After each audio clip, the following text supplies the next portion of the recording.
kinds of interesting information, including plans to microchip the entire population, but that's another story. What this guy experienced from prolonged crank use was that, and he was an extremely sharp individual. I listened to the audio tape of Barbara's interview with him. What he described is it got to the point where his paranoia was such that the ETs and the reptilians no longer bothered to conceal themselves. They would like flit in and out of reality constantly at all times. It could be at home, it could be driving his car, it could be at the workplace. They would just pop up because, like I said, the reptilians have a sympathetic frequency to the drug crank and crystal methadone. Long-term users begin to resonate at that frequency, and it allows the entities to what I call interface with that person. And as time goes on, this guy, I think his name was Chris, he began having more and more perverse thoughts. It got to the point where the moment he got home from work in the Silicon Valley job, he would get right online onto the computer and start going to the child pornography sites. He couldn't help it. And he realized that he had a problem. And the reason he got a hold of Barbara was my mentor was giving a radio interview, and he happened to be one of the listeners. And he contacted Barbara through the radio program. And another interesting thing that Chris said was he eventually attended a crystal meth support group, like a 12-step group for crystal meth and crank users. And privately, amongst themselves, probably not to the counselors because they always lie to them, but amongst themselves, just about every single other crystal meth and crank user described a similar outcome, where they were compelled to go to the child pornography sites, compelled to get involved in that kind of entertainment, if you will. So what it shows is crank allows these negative intelligences to take over a human body, sometimes temporarily, sometimes permanently. And it provides them a medium through which to affect changes here on the surface. There was a case in San Diego, I lived there for many years, where in what we call East County, there was a crankster couple, Hispanic couple. They were babysitting the niece, the woman's niece. And the child was suffering from prolonged abuse from this couple.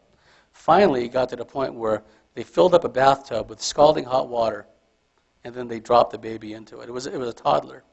And then the skin literally melted off the child. It was horrible. I saw on TV they brought the couple in to court for an arraignment. And you could just see, looking in their eyes, it's like, lights are on, but nobody's home. It's because they had become possessed and taken over. There are countless examples of this. I have a female abductee MILABS friend who works in a state hospital, essentially an asylum for violent criminals in California. And what the counselors are told over and over again by long-term crank and crystal meth users is they hear voices in their heads. These voices tell them to do things. These voices tell them to harm themselves and harm others. It's such a common thing that it's taken for granted.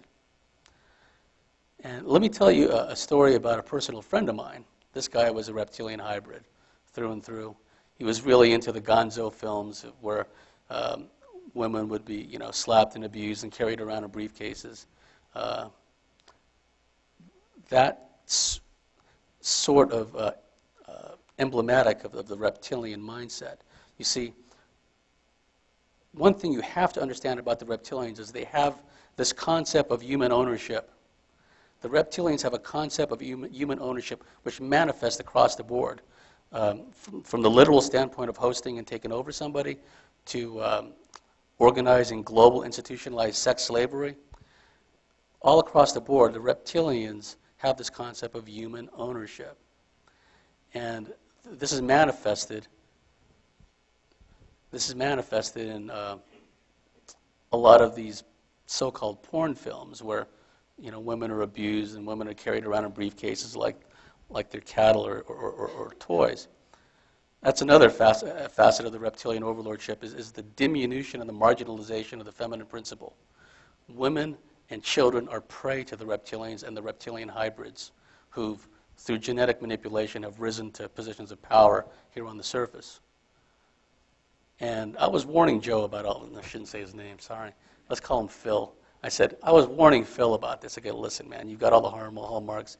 You've had all these experiences and abductions, and you're borderline. You got to watch it. You know what I mean? You got to avoid watching these kinds of videos because it's going to really do a number on your mind. Well, Phil was also a crankster, and he went off on a week-long binge of crank, and the end result of which, when he came down, when it got to the point where he was physically incapable of ingesting any more crank, he kind of was in the process of coming down in a completely paranoid, delusional state of mind, during which he told me that he left his body, he shot up into the sky, he came down in a place that he believed to be somewhere in Los Angeles. He came down into the body of a man in an alleyway. And the moment he got into the body of that man, he lunged after and he strangled to death the first woman that happened to be around. So after prolonged crank use, he exits his body, comes down into a man, and he just immediately goes and assaults a woman and presumably kills her. And the way he was describing the experience, it was like he was like reliving the experience. Some of these guys that are reptilian hybrids that have this this aspect of dominance over females and sadomasochism and dominance and submission, when you hear them talk about women, red flags pop up. Like when I see a great-looking gal, wow, she's a great-looking gal, right? Look at her eyes. Now, someone who's like a reptilian hybrid, full-on reptilian hybrid, their reaction is entirely different. Hey, yeah, you see that chick? She was a great-looking gal, wasn't he? Oh, yeah, I saw her. God, what I would do to her. You see the difference? You see the mindset where another guy could look at a gal and have this, wow, aesthetic beauty. Look at her, God's creation. Someone else who's a hybrid with this reptilian concept of human ownership, what I do with her. It's a different mindset, but you have to be aware that you gals especially, these reptilians and the humans they work through, they can be very charismatic, they can be very charming, but I really believe that a lot of times the reason some of you gals are seemingly addicted to negative, abusive guys is because of the reptilian hybrid male's ability to manipulate your kundalini. A reptilian human hybrid has the ability to astral travel at will. They can astrally rape people. Like some of you gals meet some guy here, and then like a week or a few days later, he starts coming into your dreams and having intercourse with you. That's very common. I call them astral rapetoids. And the ones who do this repetitively, I call serial rapetoids. It is an innate capability that reptilian human hybrids have. Not all of them, some of them. Because some of them are literally coached and taught how to do this by their reptilian familiars. They can see into these other dimensions. And I mean, you would see nobody around them, but they can see reptilians around them. And they will teach these hybrids to do these things.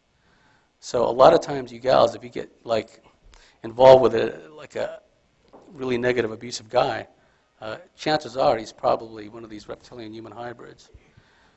A reptilian human hybrid has the ability to stimulate a woman from across the table or across the room. He has the ability, and the woman will just think, wow, chemistry, things are really flowing between us. It's like that's an ability, a latent ability that person has. So just be aware of it. They're everywhere. I'm here to tell you. Some of the byproducts that female abductees have. How much time do I got left? Half an hour? Okay. I'll really give you the hardcore stuff now. I'm just getting warmed up. Some of the byproducts that women experience that have these reptilian experiences are, like I said, a heightened libido.